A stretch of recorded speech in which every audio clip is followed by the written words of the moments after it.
Comunidad de YouTube. Esta es la historia de los horribles crímenes de Joseph Stalin, un dictador que dirigió la Unión Soviética.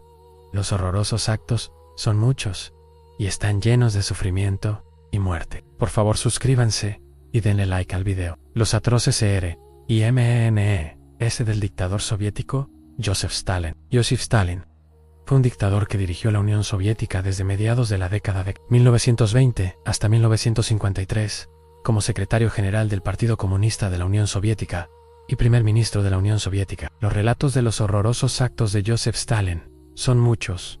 La lista es larga, dolorosa de recitar y está plagada de sufrimiento y muerte incalculables. Stalin aumentó su poder como secretario general del Partido Comunista de la Unión Soviética a principios de la década de 1920. Tras la Revolución Rusa posteriormente, se convirtió en el dictador indiscutible y de facto de la Unión Soviética, y fue sorprendentemente despiadado a la hora de asesinar a su pueblo. A menudo se compara a Stalin con Adolf Hitler, quien asesinó a unos 6 millones de judíos en el Holocausto. En el Imperio Otomano, a principios del siglo XX, sus líderes llevaron a cabo un cuasi genocidio de millones de armenios. Muchos millones murieron como consecuencia de los crímenes de guerra japoneses durante la Segunda Guerra Mundial, bajo el mando del primer ministro Hideki Toyo y el emperador Hirohito. Incluso en la Unión Soviética, el predecesor de Stalin, Vladimir Lenin, fue implacable al liderar a su partido a través de una revolución brutal que se cobró cerca de 9 millones de vidas. Stalin ocupa claramente su lugar entre los ideólogos más asesinos de la historia. El número de muertos bajo el régimen de Stalin,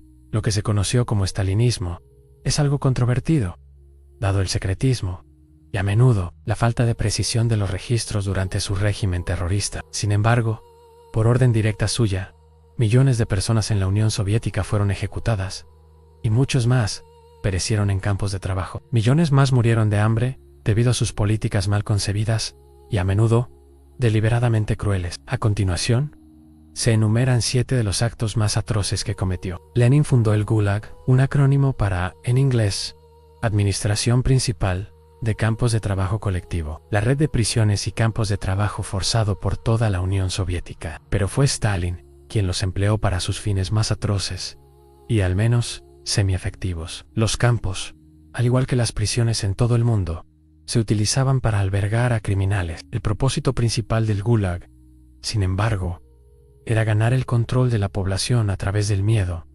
encarcelando, torturando y matando a indeseables, críticos del comunismo y a cualquiera que desafiara a Stalin, para arrastrar a la Unión Soviética desde su pasado agrario hacia una sociedad industrializada. Más de 3.7 millones de ciudadanos soviéticos fueron forzados a entrar en los campos, muchos en las áreas más remotas y áridas del país. Entre 1931 to 1953, según un informe, casi 800.000 de ellos fueron fusilados. La población del Gulag alcanzó sus números más altos a principios de la década de 1950, con aproximadamente 2.5 millones de reclusos. Entre 12 y 14 millones de personas, en total, pasaron por sus puertas, solo entre 1934 y 1944. No menos de 1.5 millones de personas murieron en el Gulag entre 1930 y 1956. El Gulag llegó a sumar en un momento dado casi 500 campos. Más personas pasaron por el sistema del Gulag durante mucho más tiempo que las que fueron encarceladas en los campos de concentración de la Alemania nazi en toda su existencia. El propósito del Gulag no era matar gente. Fue diseñado para disciplinar a la sociedad. Se trata realmente de control social. El famoso poeta y escritor ruso Osip Mandelstam fue arrestado 2 veces y enviado al Gulag. La primera vez en 1933 por un poema que caracterizaba a Stalin como un asesino jovial. Desde aproximadamente 1929 a 1932, en nombre de promover el comunismo y fortalecer su control sobre el Estado, Stalin confiscó las tierras y propiedades de millones de familias campesinas y las obligó a abandonar sus propiedades, muchas de ellas terminando en el Gulag. Estas personas, los kulaks, eran los más ricos de la clase campesina y eran vistos como una amenaza directa al mandato de Stalin. Así que fueron desposeídos.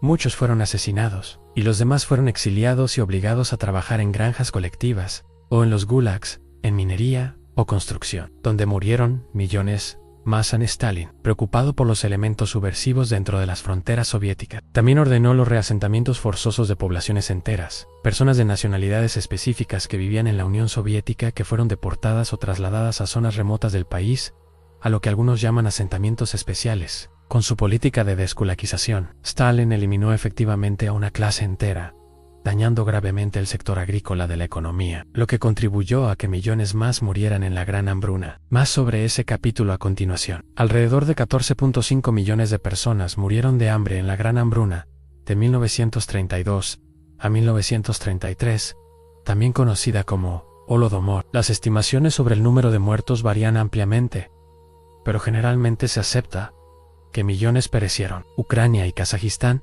fueron especialmente golpeados, y a diferencia de otras hambrunas donde la sequía fue la causa principal, fueron las políticas de Stalin hacia la industrialización y el alejamiento de la producción de alimentos en pequeñas granjas lo que contribuyó a este desastre. Además, Stalin utilizó la escasez de alimentos estratégicamente, asegurándose de que ciertas áreas se vieran más afectadas que otras. Recibió con descaro muchas de las muertes, especialmente cuando se trataba de enemigos del Estado, kulaks y holgazanes, o aquellos que no trabajaban en las granjas colectivas. Citó a Lenin al decir que el que no trabaja, no come. Muchos consideran la Gran Hambruna nada menos que un genocidio y culpan a Stalin directamente. Por una serie de razones, el Holocausto debe considerarse como el peor caso de genocidio de la era moderna. No obstante, los puntos de comparación entre Stalin y Hitler, el nazismo y el stalinismo, son demasiados para ignorarlos. Ambos fueron dictadores que mataron a un gran número de personas en el continente europeo. Ambos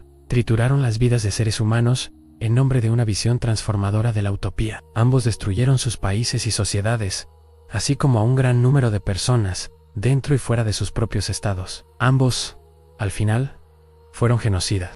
En 1936, Stalin inició la Gran Purga, con el objetivo de librar al Partido Comunista de algunos de sus mayores detractores y rivales. Cientos de miles de personas fueron arrestadas inicialmente por el NK-5 de Stalin, la policía secreta. Muchos fueron ejecutados o enviados al Gulag.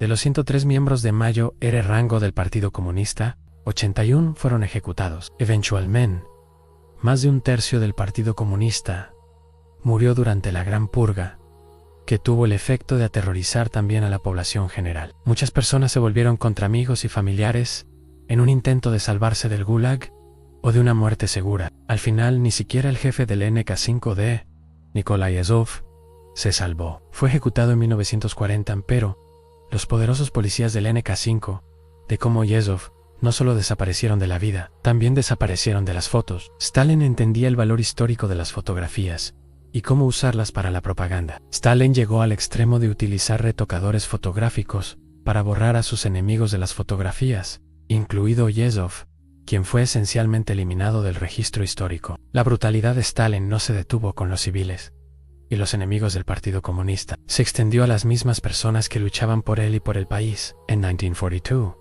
mientras los alemanes se abrían paso hacia Stalingrado en los primeros días de la Segunda Guerra Mundial, Stalin emitió uno de sus edictos más conocidos y de sangre fría. La Orden No. 227 declaraba que los sembradores de pánico y los cobardes deben ser liquidados en el acto. La orden también pedía batallones penales.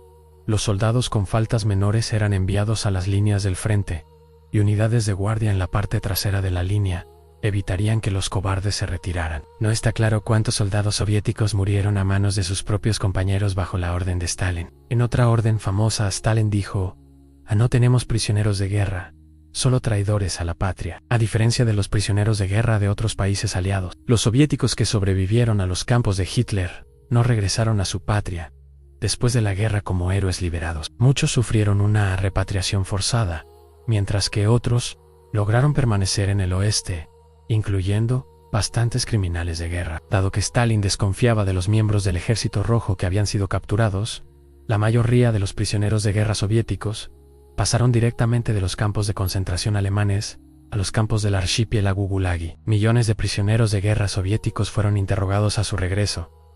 Aproximadamente la mitad fueron enviados al Gulag, y muchos miles fueron fusilados o murieron de otro modo a manos de sus compatriotas. Aunque Stalin envió a miles de sus propios prisioneros de guerra soviéticos a la muerte, hizo la vista gorda ante el comportamiento de sus soldados en el campo de batalla. Si luchaban admirablemente, es decir, si ganaban batallas, Stalin no se molestaba en cómo lo hacían o en las consecuencias posteriores. Tras escuchar informes de que los soldados soviéticos violaban a mujeres en Alemania y otros lugares, se dice que comentó: ¿qué tiene de terrible que se divierta con una mujer después de tales horrores? Stalin continuó dirigiendo la Unión Soviética con puño de hierro durante la mayor parte de su vida. El Gulag, de hecho, todavía albergaba a unos 2.5 millones de reclusos en 1953, el año en que murió. Pero el Gulag y el stalinismo se desmoronaron tras su muerte. El estado de terror que Stalin construyó fue desmantelado muy rápidamente por sus sucesores. Una de las razones fue que era altamente ineficiente. Meter a muchísima gente en prisión,